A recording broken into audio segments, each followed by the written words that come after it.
Hi students, fine ना? हाँ, I am also fine. थोड़ा गैप आ गया वीडियोस में, ठीक है, कुछ काम था, कहीं बिजी था, थोड़ा आउटिंग पे था। स्टार्ट करते हैं। आज हमने लेंथ, मास और टाइम पे डिसाइड किया था कि इन तीनों चीज़ों को पढ़ना है अपने सिलेबस के अकॉर्डिंग। लेकिन ये लेंथ तो यार बहुत टाइम ले लिया, 8-10 वीडियोस लग गए लेंथ पे। देख, 3 चीज़ें डिस्कशन में थी, लेंथ, मास एंड टाइम। तो लेंथ पे अपन ने तो 8-10 वीडियो ले लिए, ज़्यादा होंगे 8-10 से, कि लेंथ में कितना कुछ पढ़ा है पता है। लेंथ में देख, पैरालेक्स मेथड पढ़ा तू, है ना। फिर लेंथ पे तू ओलिक एसिड वाली मेथड पढ़ा कि नहीं। फिर लेंथ में तूने लाइट ईयर सीखा, लेंथ में तूने एयू सीखा, लेंथ में तूने पारसेक सीखा, क्या क्या नहीं सीखा रे, बोल। बहुत सारा लेंथ में बहुत पढ़ लिया। फिर न्यूमेरिकल्स भी देखे अपन ने, टेक्स्ट बुक के इलस्ट्रेशंस भी देखे, 15, 16, 17। अच्छा कैसा लेंथ में बहुत तगड़े वीडियो ले लिए, बहुत ज़्यादा वक्त इस लेंथ ने ले लिया अपना, ठीक है। लेकिन मास पे सिर्फ एक वीडियो में तेरा काम आज ही खत्म हो जाएगा। इतना लिमिटेड इन्फॉर्मेशन है मास पे, बाकी का ज़्यादा डिटेल वर्जन ग्रेविटेशन चैप्टर में आएगा, ठीक है। और टाइम पे कुछ वीडियो बनेगा नहीं, थोड़ा बहुत 2 पैराग्राफ हो गए तेरी बुक में से पढ़ लेगा तो आ जाएगा, ठीक है। तो टाइम पे नो वीडियोज, डन। तो चलो आज मास को स्टार्ट करते हैं ना। हाँ, मजा आने वाला है लेक्चर में दोस्त। मास, तो मास पे इंट्रोडक्शन में 5, 7, 10 पॉइंट देके खत्म कर देंगे, ज़्यादा लंबा नहीं है क्वेश्चन।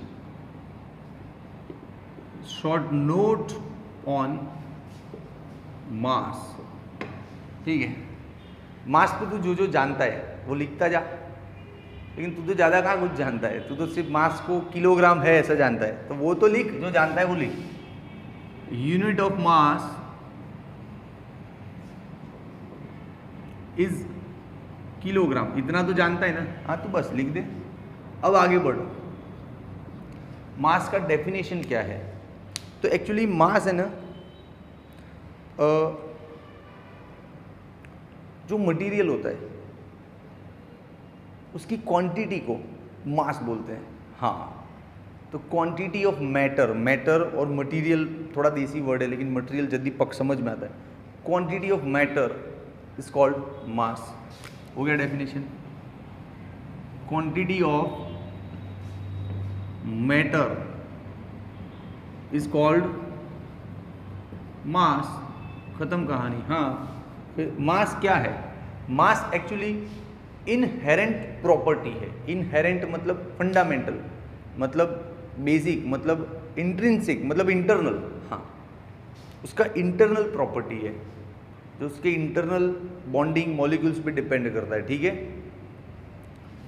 तो ये कुछ भी लिख सकते हैं, mass is inherent, intrinsic, fundamental, internal property. सारा मत लिखना, एक ही लिखना। हाँ, इनहेरेंट वर्ड शायद टेक्स्ट बुक में होगा, ये ज़्यादा बेटर है, ये लिखना। Okay, one more point.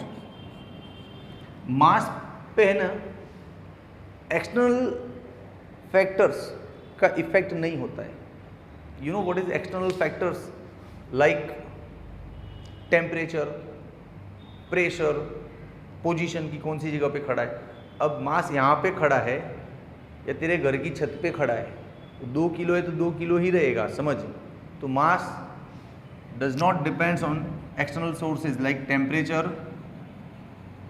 Pressure etcetera.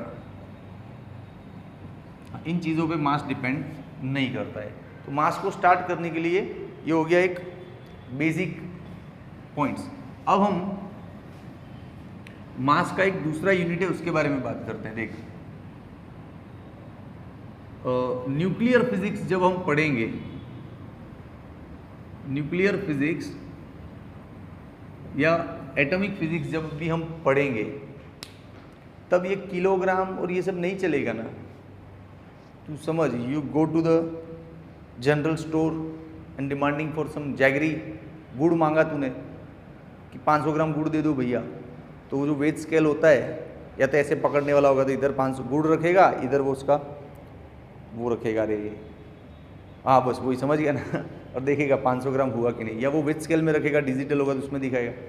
लेकिन जब एटम्स का मास निकालना है या न्यूक्लियस का मास निकालना है या इलेक्ट्रॉन प्रोटॉन का मास निकालना है तो किलोग्राम ग्राम में नहीं निकलेगा। 1 ग्राम में तो अब्बों इलेक्ट्रॉन्स निकल आएंगे, समझा। तो उतनी छोटी मेजरमेंट्स के लिए नया यूनिट बना AMU, इसको बोलते हैं यूनिफाइड एटॉमिक मास यूनिट। हाँ, ये मास निकालने के लिए smallest unit of mass AMU, nuclear physics में चलेगा अभी जब आप 12वीं में आओगे तब, ठीक है, ओके। अब ये AMU कितना होता है सर? तो होता है ना 1 AMU को शॉर्ट में हम U लिखेंगे, 1 unit. 1 unit is equals to 1.67 10⁻27 kg।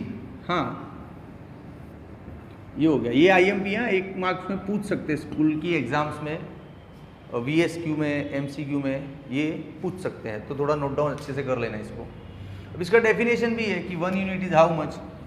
अब डेफिनेशन ऐसा है जो आपके पल्ले नहीं पढ़ना है, क्योंकि आप लोग इतना भी केमिस्ट्री पढ़े नहीं हो, आप न्यूट्रॉन प्रोटॉन एटॉमिक स्ट्रक्चर को ज़्यादा जानते नहीं हो शायद, तो डेफिनेशन आपको बिल्कुल ऑकवर्ड लग सकता है, लेकिन पढ़ाना तो पड़ेगा। तो चल पढ़ाता हूँ, फिर उसके बाद तुझे उसके साथ फेमिलियर कर दूंगा। डेफिनेशन मज़ा आएगा तेरे को। चल, डेफिनेशन क्या है कि 6C12 अनएक्साइटेड, हाँ एक्साइटेड नहीं, 6C12 का जो एटम का मास है उस एटम मास का 12th पोर्शन मीन्स 1 यूनिट होता है। अब ये क्या डेफिनेशन हुआ सर? अरे बताता हूँ। जैसे कार्बन है ना, कार्बन का एक एटम ले ले, कार्बन का एक एटम, पूरा इतना सारा कार्बन लेके मत आ, उसमें सिर्फ एक एटम निकाल, तेरे हाथ में भी नहीं आएगा। तो जैसे ही उंगली लगाएगा ना, करोड़ों कार्बन के एटम चिपक जाएंगे, कितना छोटा होता है। लेकिन जस्ट इमेजिन कि तूने एक एटम का एक एटम निकाला कार्बन का, उस एक एटम के 12 टुकड़े कर, how many? 12 portions, that 1 portion is equal to the 1 unit. ये डेफिनेशन है, ठीक है। डेफिनेशन खत्म। इसका मतलब क्या है? तो तुझे स्क्रीनशॉट लेना है तो ले, मैं इसका मतलब समझाता हूँ तेरे को। देख, ले लेना 1 2 एंड 3। हाँ, अब इसका मतलब समझाता हूँ क्या है कार्बन 612 क्या है ये सब। अब हम लोग आउट ऑफ टेक्स्ट जा रहे हैं, ऐसे ही बेफालतू की इंफॉर्मेशन, लेकिन तेरे को मजा आएगा, तू कनेक्ट हो जाएगा इसके साथ। देख, C612 का मतलब क्या होता है? इसका मतलब होता है कि कार्बन का एक एटम ले, इतना बड़ा ड्रॉ किया, इतना बड़ा होता है क्या? अरे एक एटम तो आंखों से दिखाई नहीं देता है। तू बता सर, ये रहा एटम मेरे हाथ में, देखो नहीं दिखता, कितना छोटा होता है। फिर भी उसको समझाने के लिए हम इतना बड़ा ड्रॉ कर रहे हैं कि मान लीजिए एक एटम इतना बड़ा है, सिर्फ एक एटम इतना बड़ा है, तो उस एटम के अंदर न्यूक्लियस होता है और बाहर ऑर्बिट में electron revolve around the nucleus, revolve होते रहते हैं न्यूक्लियस के सराउंडिंग। अब इलेक्ट्रॉन के नंबर पे नहीं जा रहा हूँ, ये पूरा न्यूक्लियस का स्ट्रक्चर दिखाता है कि इस न्यूक्लियस के अंदर 12 पार्टिकल्स हैं। 1 2 3 4 5 6 7 8 9 10 11 12 पार्टिकल्स हैं। अच्छा, एटम के अंदर टोटल पार्टिकल्स क्या होता है? तो एटम के अंदर प्रोटॉन होता है, न्यूट्रॉन होता है और इलेक्ट्रॉन होता है। लेकिन इलेक्ट्रॉन तो ऑर्बिट में घूमता है, तो जो अंदर है वो कौन कौन है? तो अंदर प्रोटॉन और न्यूट्रॉन बैठे हुए हैं, है ना। हाँ, और प्रोटॉन और न्यूट्रॉन टोटल मिला के कितने हैं? 12। उसमें से इतना प्रोटॉन है, मतलब 6 प्रोटॉन है, तो 6 प्रोटॉन कर दें। 1 2 3 4 5 6। बाकी का जो 6 बचा वो क्या है? वो न्यूट्रॉन है। Neutron neutron neutron neutron neutron neutron. तो समझा कि नहीं? समझा कि? अच्छा, जितना प्रोटॉन है उतना इलेक्ट्रॉन सराउंडिंग होता है, लेकिन उसका अलग अलग ऑर्बिट में अलग अलग घूमता है। वो तेरे से अभी जानने का नहीं है, थोड़ा बड़ा हो जाए केमिस्ट्री में, फिर मैंने एक ही ऑर्बिट में ड्रॉ कर दी है, जो ठीक नहीं है, लेकिन अभी तो इतना ही जान। तो C612 का मतलब ये होता है ना। अब जैसे मान ले 2He4 है, 2He4 ये हीलियम है रे। हीलियम को अल्फा पार्टिकल भी बोलते हैं, हम जो बोलते हैं ना अल्फा बीटा गेमा, उसमें अल्फा मीन्स हीलियम। हाँ, अब हीलियम के इधर क्या लिखा है? 4। तो उसके न्यूक्लियस में कितने होंगे? 1 2 3 4 होंगे, 4 पार्टिकल्स। उस 4 पार्टिकल्स हैं, उनको न्यूक्लियॉन्स बोलते हैं। लेकिन पार्टिकल्स आपको जल्दी समझ में आता है। 4 पार्टिकल्स हैं, उन 4 में से 2 प्रोटॉन है तो बाकी के 2 बचे वो क्या है, न्यूट्रॉन। ये मतलब होता है। अच्छा मान ले तुझे कुछ और दिखाता हूँ, रुक। जैसे ये कोई स्ट्रक्चर है x 5 14, इसका मतलब क्या हुआ कि x नाम का कोई एलिमेंट है जिसके न्यूक्लियस में 14 पार्टिकल्स है। ये रहा न्यूक्लियस और ये रहा ऑर्बिट में इलेक्ट्रॉन। उसके न्यूक्लियस में 14 पार्टिकल्स है, 1 2 3 4 5 6 7 8 9 10 11 12 13 14। उन 14 में से 5 प्रोटॉन है। कितने प्रोटॉन है, 5, 1 2 3 4 5 प्रोटॉन्स। बाकी के 9 न्यूट्रॉन्स हैं। हाँ 1 2 3 4 5 6 7 8 9 हो गए टोटल 14। हाँ तो ये इन्फॉर्मेशन तेरे केमिस्ट्री में बहुत काम आने वाली है। पहले तो थैंक यू बोल दे कि सर टेक्स्ट बुक के बाहर जाके आप कुछ भी पढ़ा रहे हो जो तेरे बहुत काम आने वाला है, उसके लिए थैंक यू लिख कमेंट में, फिर आगे पढ़ाता हूँ। चल स्क्रीनशॉट ले लो भाई। ओके अब मास के रिगार्डिंग लास्ट इंफॉर्मेशन आपके लिए आज लास्ट इंफॉर्मेशन क्या है, मास को मेजरमेंट कैसे करना है। तो 3-4 टाइप है देख। जैसे नॉर्मल मासेस होते हैं हमारी डेली लाइफ में जो काम में आता है कि 2 किलो गुड़ ले लिया, 3 किलो शक्कर ले ली, ये जो नॉर्मल लाइफ में आता है उसके लिए हम नॉर्मल वेट स्केल का यूज़ करते हैं, वेट स्केल या डिजिटल स्केल, ठीक है। लेकिन जब बड़े बड़े मास हो, जैसे अर्थ कितने किलो का है, सन कितने किलो का है, जुपिटर कितने किलो का है, ये पूरा का पूरा बिल्डिंग कितने किलो है, जो बड़े बड़े मासेस को डील करना है तब ग्रेविटेशन फॉर्मूले से काम करते हैं। न्यूटन का फॉर्मूला था ना, F = Gm1m2/r²। हाँ इस फॉर्मूले से डील करते हैं। कैसे करते हैं तो बेटा ग्रेविटेशन चैप्टर में आएगा, उधर सारे मेजरमेंट निकालेंगे, तब तक धीरज रख, धैर्य रख। ओके लास्ट नॉर्मल लाइफ में वेट स्केल से करते हैं, बहुत बड़े बड़े तो ग्रेविटेशन से करते हैं, लेकिन बहुत छोटे जो न्यूक्लियर फिजिक्स के मेजरमेंट कैसे निकालते हैं, तो उसके लिए स्पेक्ट्रोमीटर नाम का इंस्ट्रूमेंट है, उस इंस्ट्रूमेंट से मेजरमेंट निकाल सकते हैं, ठीक है। अब तेरे को ज़्यादा इंटरेस्ट है ना जानने का, तो अपना नेचर खोजी मतलब जानता है, सर्च करने वाला, हर चीज़ को ढूंढने वाला, खोज के निकालता है। अपना नेचर खोजी बना थोड़ा। जैसे मैं बोला ना स्पेक्ट्रोमीटर, वीडियो पॉज कर, यूट्यूब पे गूगल पे कहीं जाके ढूंढ स्पेक्ट्रोमीटर कैसा दिखता है, तो तुझे और अच्छा वीडियो दिखेगा और अच्छा मज़ा आएगा, ठीक है। चल उसका ड्राइंग देख लेना खुद। स्पेक्ट्रोमीटर के अंदर क्या होता है, इलेक्ट्रिक फील्ड और मैग्नेटिक फील्ड की प्रेजेंस में चार्ज पार्टिकल को दौड़ाया जाता है। अब वो चार्ज पार्टिकल जैसे ही मैग्नेटिक फील्ड के अंदर जाता है वो राउंड एंड राउंड घूमना शुरू हो जाता है।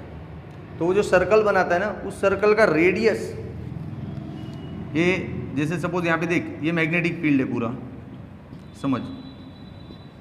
मैग्नेटिक फील्ड के अंदर चार्ज पार्टिकल घुसा, जैसे ही घुसा वो राउंड एंड राउंड घूमना शुरू हो जाता है, या तो इधर, वो आगे 12वीं में पड़ेगा तो उसका जो रेडियस होता है ना, that radius is directly proportional to the mass of that particle.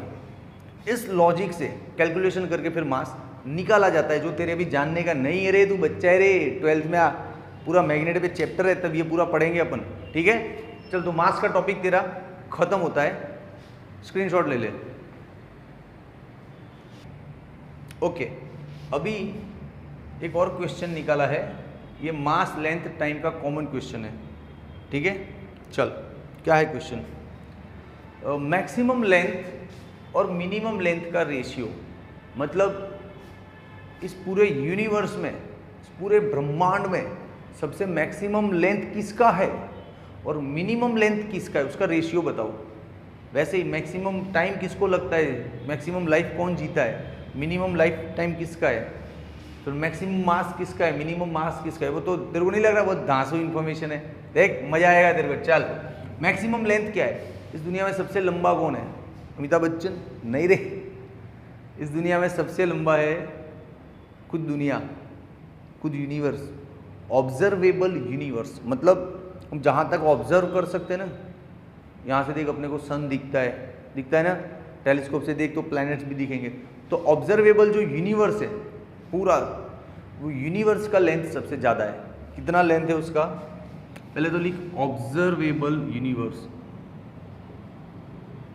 Observable universe सबसे लेंथी है।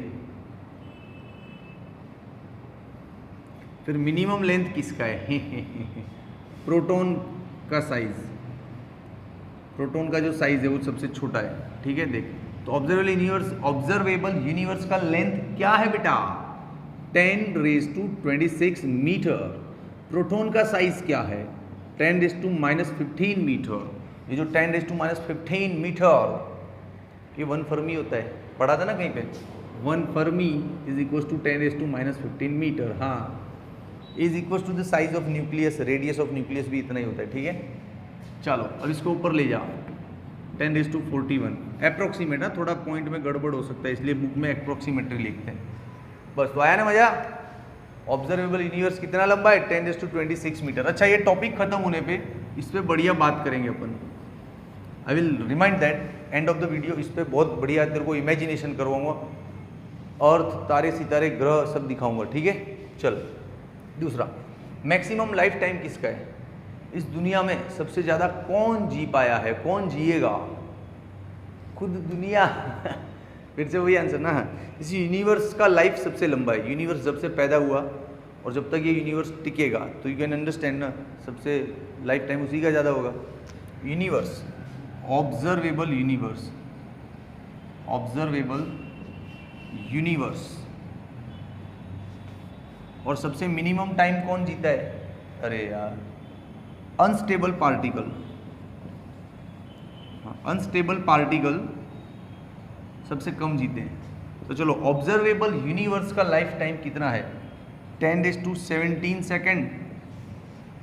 अनस्टेबल पार्टिकल कितना जी पाता है? 10⁻24, मतलब पैदा होते ही मर जाता है।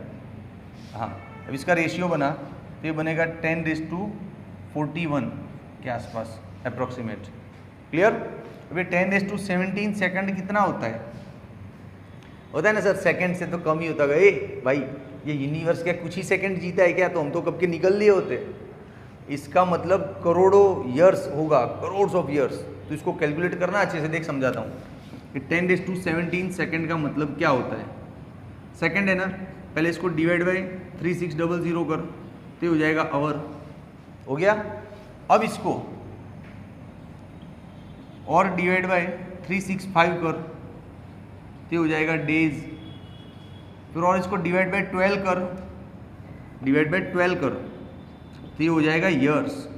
तो ये जो करेगा ना, आंसर आएगा तेरा करोड़ों ईयर्स आएगा आंसर इधर, क्योंकि ऊपर 10⁻17 मतलब 17 जीरोज अवेलेबल है। करोड़ ऑफ ईयर्स आंसर आएगा इधर। तो इसको सेकंड समझ के तू बच्चा मत समझ, 17 है साथ में, ठीक है। ओके, चल अब मास पे बात करते हैं। इसको करना रे और आंसर डालना कमेंट में। तू कमेंट में आंसर नहीं डालूंगा, सर को क्या पता चलेगा? सर को पता चलता है ना, कमेंट देखते हैं कि सर ये बच्चों की कमेंट आई है। तो जिसकी नहीं आई ना, तो उसके डाउट में भी मैं ऐसा ही करता हूँ। हाँ, जो बच्चा कमेंट देगा उसका डाउट पहले लूँगा, जो बच्चा कमेंट नहीं देगा उसको डाउट बाद में लेंगे आराम से। हाँ, तू लेजी मैं लेजी, तू बिजी तो मैं भी बिजी। हाँ चल, मैक्सिमम मास किसका है इस दुनिया में? मैक्सिमम लेंथ किसका है? दुनिया का खुद का ये रहा। इस दुनिया में मैक्सिमम टाइम कौन जिएगा? खुद दुनिया। हाँ, तो इस दुनिया में मैक्सिमम मास किसका है? खुद दुनिया का मास कितना है? तो ऑब्जर्वेबल यूनिवर्स का मास है 10⁻55 kg। और मिनिमम मास किसका है? इलेक्ट्रॉन का, वेरी क्लोज टू 10⁻30, मतलब अप्रोक्सीमेट, या 31 भी हो सकता है, ठीक है, पॉइंट का फर्क है। तो ये हो गया 10⁻85। तो ये बच्चों अच्छी इन्फॉर्मेशन है, इंपॉर्टेंट इन्फॉर्मेशन है, आप लोग इसका स्क्रीनशॉट ले लो। हाँ, फिर इस पे बात करते हैं कि 10⁻26 कितना लंबा होता होगा सर। तो एक इमेजिनेशन तो बनाए कितना लंबा होता है, तो ले ले स्क्रीनशॉट ले ले, 1 2 एंड 3। चल, आज के लेक्चर का अंतिम पड़ाव, ये जो यूनिवर्स का लेंथ है 10⁻26 मीटर है, वो क्या होता है उसका मतलब देख।